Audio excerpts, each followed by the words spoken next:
باسل، بدي أسألك سؤال. شو هو الحب؟ تعرف شو هو الحب؟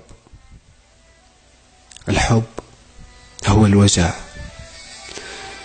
هو انك تقلب فجأة من انسان واعي وكبير وتعرف مصلحتك لطفل صغير متهور همه بس يملك اي شي شايفه قدامه.